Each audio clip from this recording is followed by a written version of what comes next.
Perangkat soundnya itu ada setelan untuk memperbesar volume memang.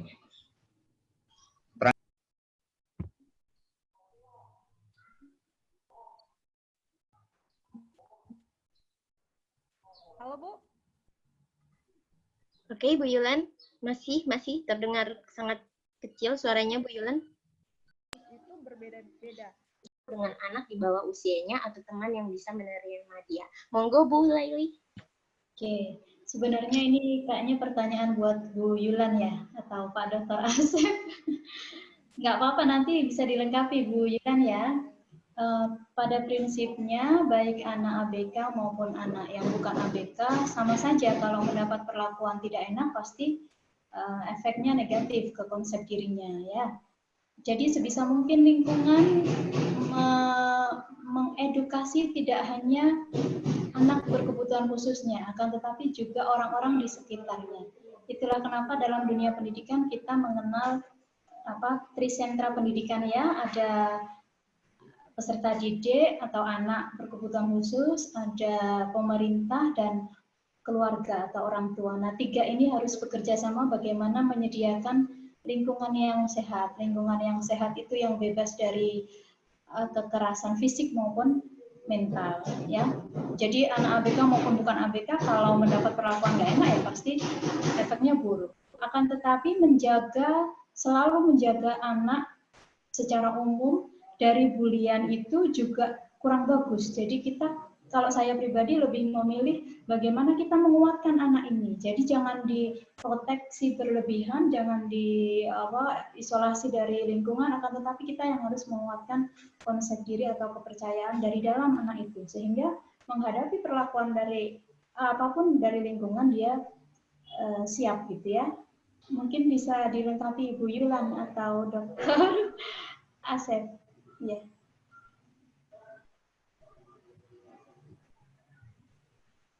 Halo.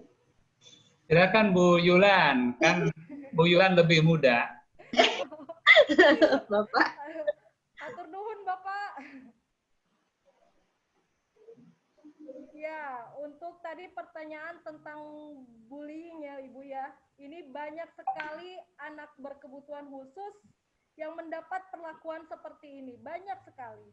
Nah, dampaknya apa? Biasanya yang kena itu dari segi sosial emosi, kepercayaan diri anak. Ya, paling banyak itu dampaknya ke kepercayaan diri anak. Betul tadi kata Ibu Laili, kita bukan karena tidak semua lingkungan bisa kita koordinir, tidak semua lingkungan anak bisa kita koordinir dengan baik. Jadi penting sekali bagi sekolah untuk memberikan edukasi terhadap anak berkebutuhan khusus, siapa mereka, seperti yang sudah dijelaskan oleh Pak Asep tadi, seperti apa kemampuan mereka. Dan yang kedua adalah ketika anak mendapat bullying, makanya saya di sini menekankan komunikasi dengan anak. Ketika anak pulang ke rumah, hal yang dilakukan oleh orang tua itu adalah menjalin komunikasi, apa yang telah terjadi, apa yang kamu pelajari, apa yang kamu rasakan selama 1 hari ini sekolah, ya di sekolah misalnya. Dan itu jangan memberikan, kalau anaknya tidak aktif secara verbal, itu ibu bapak jangan memberikan pertanyaan yang terlalu banyak. Coba pancing dengan gimana teman-teman di sekolah, jajannya apa, ya. Jadi kalau di rumah Bapak Ibu, tips dari saya, bangun komunikasi, jalin komunikasi dengan anak ketika anak pulang sekolah itu, sehingga Bapak Ibu bisa tahu kira-kira anak saya ini selama di sekolah seperti apa. Dan jangan lepas interaksi dengan guru di kelas atau guru di sekolah, ya. Dan tadi betul kata Ibu Laili bahwa kita juga harus menyiapkan anak di dalam satu lingkungan yang tidak terduga, di dalam satu lingkungan yang kita tidak bisa prediksi seutuhnya. Jadi anak juga mempunyai kesiapan mental ketika ia menghadapi satu bullying misalnya. Jadi dan itu harus buka komunikasi dengan anak secara terbuka bahwa apapun yang terjadi di sekolah, ceritakan kepada mama. Apapun yang kamu alami di sekolah, ceritakan kepada papa. Jangan malu. apapun yang terjadi, apa yang kamu pelajari di sekolah, coba cerita dengan mama dan papa. Kalau anak belum berani cerita, maka ibu bapak yang harus memancing, memberikan stimulasi sehingga anak mau bercerita. Tetapi ingat Bapak Ibu, jangan dimulai dari materi pelajaran, menanyakan anak pulang dari sekolah, tiba-tiba langsung ditanyakan, matematika belajar apa? Nah, anak sudah tidak mau bercerita seperti itu ya, Bapak Ibu. Jadi kalau misalnya anak pulang sekolah, kalau boleh yang ditanyakan adalah hal-hal yang kira-kira menyenangkan bagi anak. Nah, itu akan membuka secara tidak langsung akan membuka pembicaraan ibu bapak dengan anak ibu bapak. Jadi itu akan terbiasa. Kalau kebiasaan ini dimulai dari sekarang secara tidak langsung, ibu bapak akan membentuk pribadi anak yang bisa secara terbuka kepada ibu bapak. Mungkin itu tips dari saya. Oh iya, baik. Terima kasih Bu Yulan. Menarik sekali. Intinya adalah membangun komunikasi antara orang tua dan anak. Terima kasih juga kepada Ibu Laili. Saya pindah ke pertanyaan selanjutnya. Sebenarnya banyak sekali pertanyaan yang masuk. Kami memilih yang hampir mirip. Ada pertanyaan buat Bapak Dr. Asep Sukena, MPSI, dari Bapak Razak Umar, praktisi homeschooling Khairul Ummah di Gorontalo. Pertanyaan beliau, pembelajaran di masa pandemi ini secara online bagai buah simalakama antara kebutuhan jejaring pendidikan dan keterpaparan gadget bagi anak. Bagi anak normal sendiri, metode pembelajaran online ini memang serba dilematis, apalagi untuk ABK. Bagaimana mengoptimalkan mengkolaborasi pembelajaran daring dan luring agar anak tetap tumbuh hidup secara normal. Dan pertanyaan kedua, mau satu-satu dulu Bapak atau saya Mau dua-dua? Baik, yang pertanyaan kedua, Bapak, bagaimana prinsip belajar jarak jauh berbasis teknologi informasi untuk anak ADHD, mengingat rentan konsentrasi mereka yang sangat terbatas dan juga impulsivitas, serta bagaimana cara melaksanakan program pembelajaran yang individual pada saat pandemik. Ini pertanyaan dari peserta, mohon maaf saya sudah tidak bisa menemukan namanya. Boleh, silakan, monggo Bapak. Iya, pertama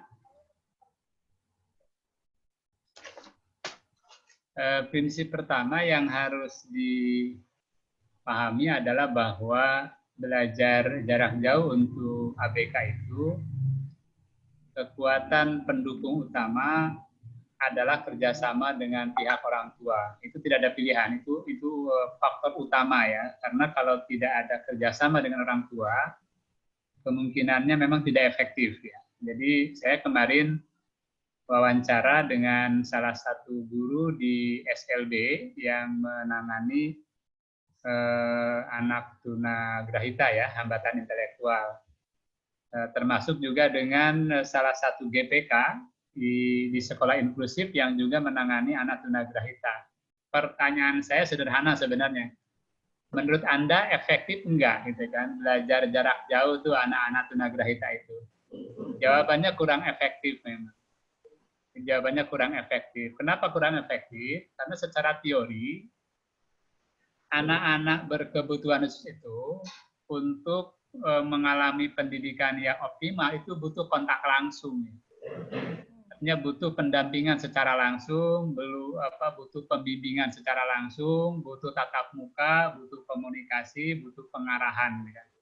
Apalagi anak autis kan, yang butuh kontak secara tatap muka, secara fisik dan lain-lain. Nah, maka ketika kemudian mereka tiba-tiba dijauhkan dari gurunya, artinya kan proses pendampingan menjadi dari jarak jauh.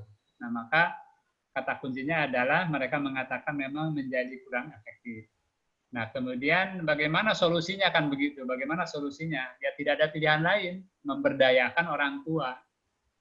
Dalam riset saya kemarin, artinya terungkap. Jadi orang tua banyak mulai menyadari bahwa ternyata tidak mudah ya mendampingi anak-anak itu katanya. Bahwa anak-anak lebih turut gitu kan, lebih cenderung manut gitu kan, mengikut kepada guru kan dibanding kepada orang tuanya. Nah, artinya ini termasuk pertanyaan kedua tadi tentang penanganan ADHD. Artinya cara mendidik itu atau cara mengajar itu harus diajarkan kepada orang tua oleh guru itu, gitu kan. Sekarang kan guru tidak bisa langsung mengajari anak, tidak bisa langsung mendidik anak, maka cara-cara itu harus ditransfer kepada orang tua. Jadi artinya pendidikan jarak jauh itu ada dua tahap. Jadi pertama mendidik orang tuanya, gitu kan. Baru orang tuanya yang mendidik anaknya. Karena boleh jadi orang tua mungkin tidak banyak tahu kan bagaimana cara menghadapi autis seperti dijelaskan oleh Ibu Sri Wulan. Tidak tahu bagaimana mendampingi anak tunagrahita dengan kapasitas intelektualnya yang terbatas. Tidak paham bagaimana mendampingi anak ADHD yang selalu bergerak, berkeliaran, dan konsentrasi yang terbatas misalnya. Nah, berarti memang ada satu tahap gitu yang harus dilakukan oleh guru, yaitu berkomunikasi. Mungkin bahasa yang lebih enaknya adalah berkomunikasi dan berkoordinasi begitu. Walaupun isinya adalah kita memberitahu bagaimana mereka harus mendampingi anaknya di rumah. Nah, semua tip yang disampaikan oleh Ibu Sri Wulan, oleh Ibu Laili, itu semua saya kira akan sangat membantu tadi untuk disampaikan kepada orang tua. Kata kuncinya kan sebenarnya sabar dengan kemampuan ya. Jadi orang tua harus memiliki kemampuan untuk menghadapi mereka, tapi yang kedua ada sabar di situ. Ini saya kira harus dipadukan dua hal ini, antara kemampuan dengan sabar. Nah, mudah-mudahan bisa menjawab pertanyaan. Kalau tidak ya nanti dijawab oleh Ibu Laili dengan Ibu Sri Wulan. Terima kasih Bu Siti. Baik, terima kasih Bapak.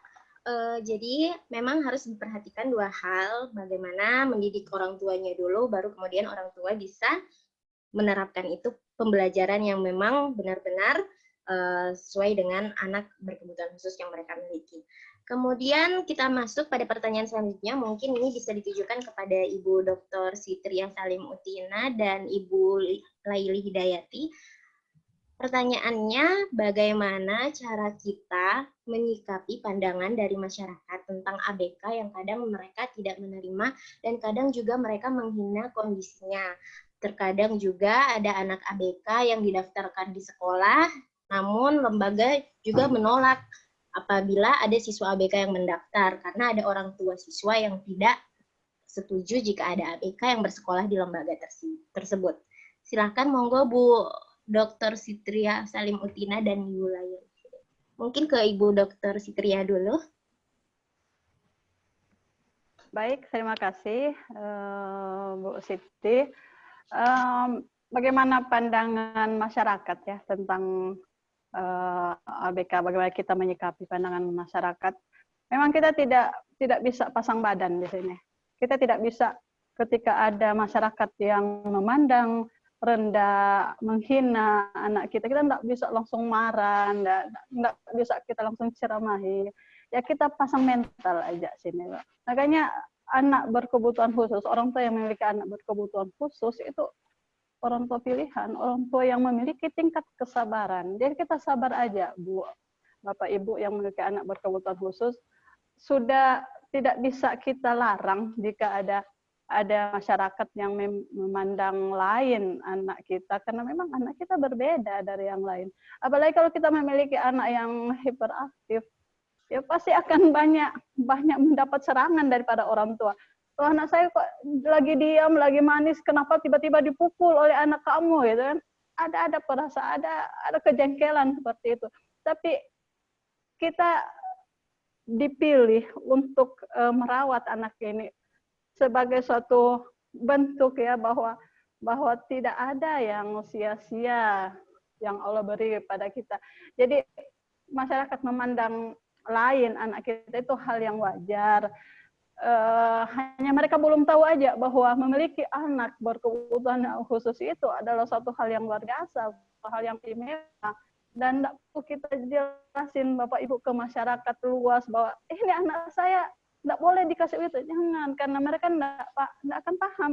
Yang bisa memahami tentang keberadaan anak berkebutuhan khusus ini minimal adalah yang pertama orang tua yang memiliki anak seperti itu. Kemudian para pendidik, itu mereka sudah paham, mereka tidak akan menghina. Tapi kalau masyarakat awam, masyarakat umum, ya bagaimana mereka nggak kaget tiba-tiba di hal-hal yang biasa normal, yang kebanyakan kok tiba-tiba muncul sesuatu yang unik, muncul sosok yang unik. Ini akan memancing, memang ini akan menimbulkan pandangan yang berbeda. Kalaupun ada yang menghina, iya, mereka kan nggak tahu, mereka kaget. Jadi kata kunci seperti yang dibilang Pak Asep tadi, bahwa sabar. Kita menerima bahwa anak ini anak yang luar biasa dan akan dipahami oleh orang tua lain, oleh masyarakat lain yang tidak memiliki anak seperti ini. Jadi seperti itu. Untuk mengedukasi masyarakat memang suatu hal yang sulit ya, kalau berkaitan dengan ABK. Karena anak-anak seperti itu kan anak-anak yang berbeda. Yang lebih parah lagi ya Bu, ada yang melarang anaknya untuk bergaul dengan anak-anak ABK, takut kejangkit. Lah ABK ini bukan penyakit yang menular. Jadi ini situasi-situasi yang memporak-porandakan kita, emosi kita ya dalam tanda kutip, bahwa memiliki anak ABK itu bukanlah suatu hal yang gampang, bukan hal yang mudah, dan Allah memilih kita, berarti kita orang yang istimewa, kita mampu hadapi itu, yakin, percaya diri bahwa kita orang tua yang terbaik buat anak ABK. Tidak mungkin Allah memberikan hambanya pada orang yang salah, pasti Allah memilih kita karena kita orang tua yang tepat menurut pandangannya untuk memiliki anak seperti ini. Jadi pandangan masyarakat, udah Bu, santai aja. Bahkan kalau bisa ada satu kesombongan yang mungkin bisa dimiliki oleh seseorang, sombonglah Bapak Ibu ketika Bapak Ibu memiliki ABK. Bapak Ibu orang tua yang istimewa. Kita wajib bangga dan sombong. Sangat tipis perbedaannya. Banggalah Bapak Ibu, jangan minder. Kapan kita minder, kita akan menyalahkan diri sendiri, efeknya ke anak. Gara-gara kamu, jangan Bapak Ibu. Cintai dia yang dibutuhkan oleh anak berkebutuhan khusus cuma satu, cinta. Dan dia tidak butuh cinta dari masyarakat, dia butuh cinta dari mamanya, dari papanya. Lingkungan hanya ya poin yang kesekian. Orang tua dulu yang bisa menerima dia. Dan yang terpenting adalah mungkin sudah kuasanya Allah bahwa anak berkebutuhan khusus itu memiliki penerimaan dirinya itu tinggi. Mereka tidak merasa bahwa mereka dihina, enggak. Justru yang harus diperkuat adalah mental orang tuanya. Kalau anaknya justru enggak akan bermasalah, mental orang tua. Jadi orang tua harus yakin bahwa kita orang tua pilihan itu aja Bapak Ibu, kita orang istimewa dan tidak semua bisa seperti kita, tidak semua orang memiliki anak seperti ini. Banggalah Bapak Ibu, ada pahala yang besar di sisi Allah. Kalau mereka hina kita sabar ya Allah. Catat ini sebagai salah satu pahala ya Allah. Kita akan bisa melewati ini dan yakinkan ke diri kita, ini anak saya loh, anak saya ini akan mengantarkan saya ke salah satu pintu surga dan saya bisa memilih pintu surga mana yang saya terima, yang akan saya masuki ketika kita mampu merawat anak seperti ini. Gitu, Bu. Baik, terima kasih Bu Sitria. Mungkin bisa ditambahkan pendapatnya Ibu Laili Hidayati. Ya, kalau saya begini, sini antar. Oh iya. Nggak apa ya, saya lanjut ya. Mungkin masyarakat ya, masyarakat yang belum sepenuhnya teredukasi tentang bagaimana memperlakukan ABK, itu tugas pelaku peneliti atau mahasiswa atau akademisi dalam pendidikan anak masyarakat. Jadi seperti PPS PIAUD, anggap saja itu panggilan untuk segenap keluarga besar PPS PIAUD Indonesia untuk membuat semacam, nanti Pak Dr. Sigit pasti tahu caranya. Ini bisa menggerakkan mahasiswa PIAUD se-Indonesia untuk bagaimana mengedukasi masyarakat agar bisa memperlakukan anak berkebutuhan khusus sesuai haknya gitu ya, sama seperti anak yang bukan berkebutuhan khusus. Misalnya cara-cara yang kreatif, kita bisa bikin vlog yang khusus untuk mengangkat atau mengedukasi masyarakat bagaimana perlakuan yang benar untuk ABK, atau flyer-flyer, iklan-iklan yang dibuat oleh mahasiswa-mahasiswa PIAUD itu juga bisa. Jadi PPS PIAUD mungkin nanti bisa bergeser sedikit untuk khusus untuk tema ABK ini, mengedukasi masyarakat agar orang tua yang memiliki ABK tidak merasa sendirian. Jadi kita sebagai akademisi harus bisa melakukan gerakan yang mensupport itu. Jadi ayo para mahasiswa PIAUD bikin kreativitas melalui video atau vlog atau apa ya, live streaming atau apa yang bisa mengangkat ABK ini. Gitu kalau saya. Udah.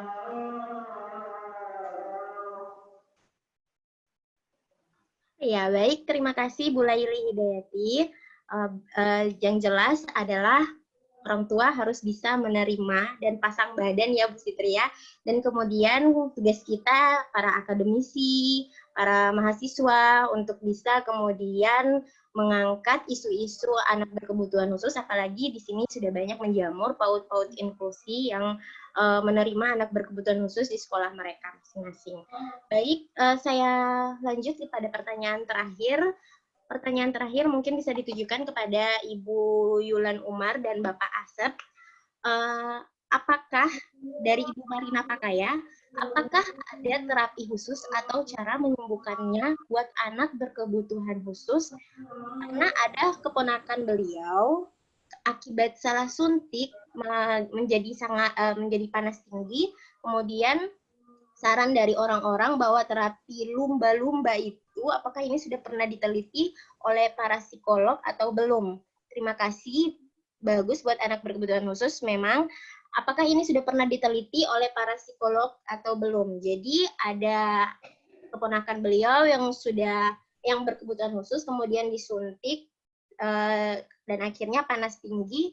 Namun kemudian ada saran dari beberapa orang untuk melakukan terapi lumba-lumba. Monggo, Bu Yulan atau Bapak Asep yang mau duluan. Lumba-lumba ya. Di dekat rumah saya tidak ada lumba-lumba.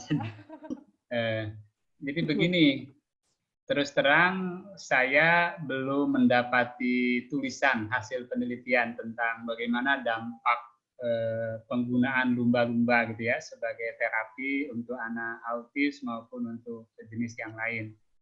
Tetapi ada prinsip dasar yang bisa kita gunakan ya untuk mensikapi terapi itu. Anak autis itu kan kekurangan awareness ya. Jadi awareness-nya rendah terhadap orang lain maupun terhadap lingkungan. Jadi akhirnya dia memalingkan diri dalam tanda kutip ya dari lingkungan, dari orang lain. Dia cenderung lebih nyaman, lebih fokus dengan dunianya sendiri, dengannya sendiri. Nah maka banyak cara yang bisa digunakan untuk membangkitkan awareness mereka ya, terhadap lingkungan. Misalnya begini, kalau pernah kita lihat ya, ini contoh yang sudah dilakukan oleh terapi okupasi ya, terapi okupasi misalnya, itu bagaimana membuat seorang anak autis itu menjadi menangis gitu ya, dengan satu tindakan yang sengaja dibuat oleh guru. Kenapa dibuat menangis? Supaya dia memahami gitu ya, menyadari gitu ada sesuatu yang ditujukan kepada dirinya yang menyebabkan dia itu merasa tidak enak begitu kan. Kemudian maka dia bangkit kesadarannya begitu. Nah, ini kalau contoh konkretnya kan di terapi okupasi itu ada anak autis kemudian diikat dibalut itu kan dengan kain sampai dia tidak bisa bergerak gitu. Bisa dibalut dengan kain, bisa dengan tikar gitu, kemudian sedemikian rupa sehingga dia menjadi tidak sanggup bergerak. Yang bebas dari balutan hanya kepalanya aja gitu kan, mukanya gitu. Nanti akan terhadap situasi ini dia merespon gitu, loh, kenapa saya dibuat begini? Gitu. Nah, artinya merangsang awareness dia terhadap apa yang terjadi dengan lingkungan dan apa yang terjadi dengan dirinya. Maka dengan begitu dia kemudian berpikir, kemudian dia merespon. Gitu. Nah, maka ini bisa dibuat analogi tadi dengan lumba-lumba misalnya. Kehadiran lumba-lumba maksudnya untuk membuat dia aware gitu kan. Ada sesuatu nih yang datang kepada dirinya kan, ada stimulus gitu. Kemudian dia harus merespon. Dan ternyata bukan hanya lumba-lumba, termasuk juga naik kuda gitu kan. Kemudian berenang begitu kan. Jadi semua intervensi atau kejadian yang ada di lingkungan itu bisa dimanfaatkan untuk menstimuli ya anak-anak autis sehingga membangkitkan awareness-nya gitu. Nah, saya kemarin sempat diskusi dengan teman yang di Bandung ya di Pangalengan yang punya peternakan